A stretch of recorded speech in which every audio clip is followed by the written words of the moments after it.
Hello everyone, welcome back to the NPC Dungeon once again. I know I promised a video about taking notes as a player this week, but I started jotting down notes for planning, and I made a good chunk this episode before I even realized what I'd done. But I was going to talk about this topic anyway next week, and I'll just get back to note-taking next week. Finishing off this weird planning/note-taking kind of series that I accidentally started a couple weeks ago. For those of you who are interested, I'm going to go ahead and make a playlist of these videos as soon as I upload this one, just for your convenience, and for anyone who likes that sort of thing. And for one last little announcement, I even tried something new recently with my short videos, and if you've noticed it, just a little way of adding even more visuals to them, so feel free to check that out if you want. And with all of that done, let's go ahead and begin. I will say, for those of you who like my more point-by-point style of format, you're in luck, because today I have 6 points all about planning for whatever chaos you and your party might embark upon in a D&D campaign you're playing. So, for now, let's begin and let's learn something.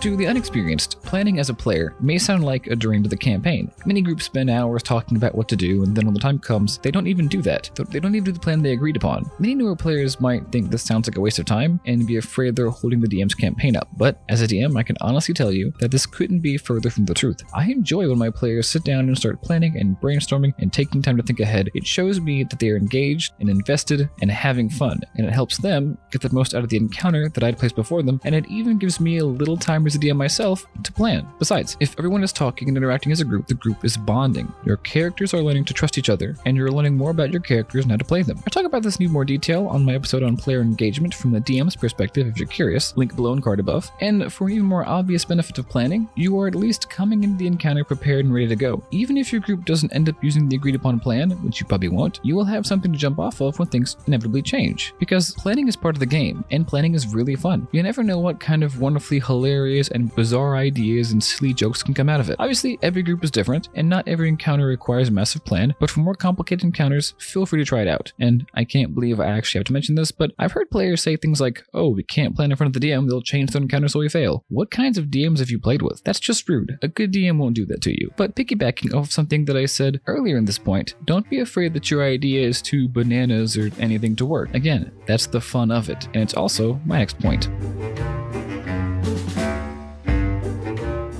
Now, I want to start off by saying that D&D is the most fun when it offers a fun, friendly, and open environment for everyone involved. This means not ridiculing people for their ideas. We should feel comfortable expressing our ideas and plans. That being said, no idea is too dumb. Trust me, this is D&D. The point is to be silly and have ideas that probably won't work, so let loose a little bit. Don't worry about it too much. Besides, it might not be as bad as what it sounded like in your head, and even if it is, you never know what kind of conversation it may spark or idea it may inspire in someone else. And if worse comes to worse and you have no better ideas, you may even have to do this wacky idea, and it could be fun. In fact, it probably will be fun. The weirder the better in D&D, and if all else fails, at least you got a funny story out of it. See, the point is to have fun, right? And if that means coming up with strange ideas, then go for it. And of course, some groups aren't into this. It's just not how everyone in every group has fun, so if this doesn't apply to you, ignore it. But it might apply to someone in your group, so be conscious and be aware of that when planning, because like I said, you never know what these nuttier ideas might spark. And obviously, try not to get the whole party killed or anything. You're still planning to find a good, workable solution. Don't forget that. But in the same vein, during the session isn't the only time that you have available to you to plan. More about that next.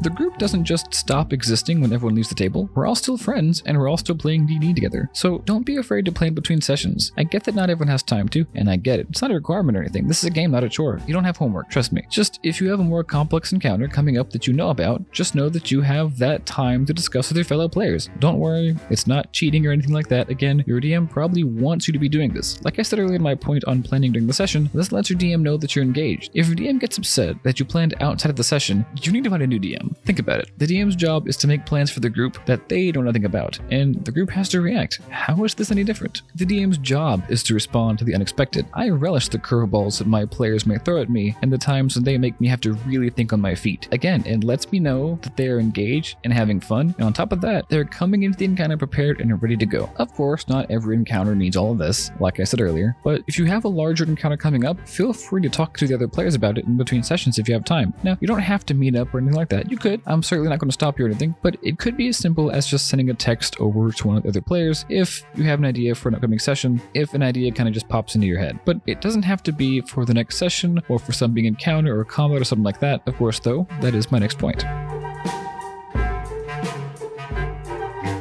Like I said, you don't have to have some big combat encounter or something happening immediately to plan. If there's an arc that you think might be coming up in the future, feel free to bring it up. If there's a character thing like a PC's backstory that just came up and you feel like it needs to be discussed, like maybe you learn one of the characters has a criminal background or something, bring it up if that's something that you feel your character would deem as necessary. You're almost guaranteed to get a cool interaction with that last one. And that's the point. The more you talk and interact, the more you become used to it and the more natural it becomes. After all, D&D is more fun when we're all interacting and in character having fun. Plus, you never really know what can come of these interactions. You may learn something that can help out in your quest, enrich party cohesion, or maybe just be purely fun. And lastly, it's just good to be prepared. So if something pops into your head and you're worried that it's not completely related to what's going on, don't be afraid to bring it up anyway. You never know how connected everything might be. Anyway, earlier on at this point, I said to consider what your character might think is important at the time. Well, I'm talking about that a little bit more in detail next.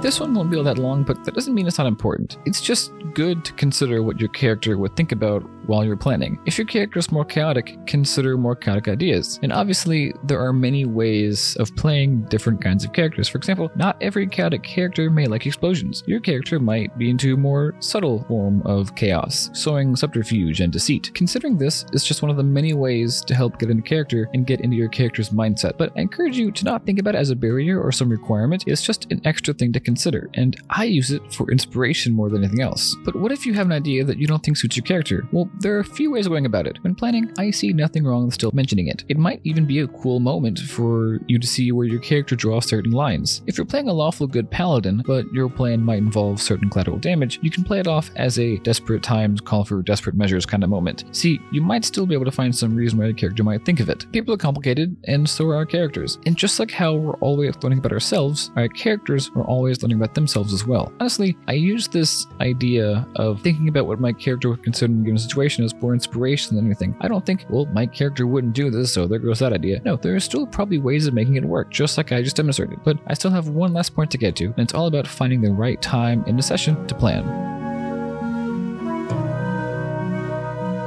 I know I mentioned in my episodes on combat that when it's not your turn, it's best to still be planning. And this is one of the few situations where picking the wrong time to plan might actually hold things up a little bit. And while other situations that are less rigid and turn-based may not hold the game up, it's still probably best to keep things in the back of your mind while you're not doing anything else. If the character is having an NPC interaction, maybe think about what to do in the next encounter. If the party is split and the DM is currently spending time with the other half, maybe think about what to do when it comes to your side of the group. I'm not saying that you need to always be thinking and planning like a computer. You just have to have it in the back of your mind so that when the time comes to plan, you're pretty much ready for it. But that's it for this week. I really hope you enjoyed it, and thanks so much for watching. Feel free to let me know how I did in the comments. I always love seeing all the feedback you all give me. And feel free to check out this week's other video. It's the finale to a story I've been telling for a while on this channel, and I hope you enjoyed as much as I did. I'll leave a link below and a card up above to the playlist that series is on if you want, and come back next week for a particularly chaotic encounter that I was super unprepared for, and for the finale of this weird unintentional planning / note-taking series. I'll leave a link and a card to that playlist as well if you like. Thanks again so much for watching. I really hope you liked it. Until next time, let's learn something.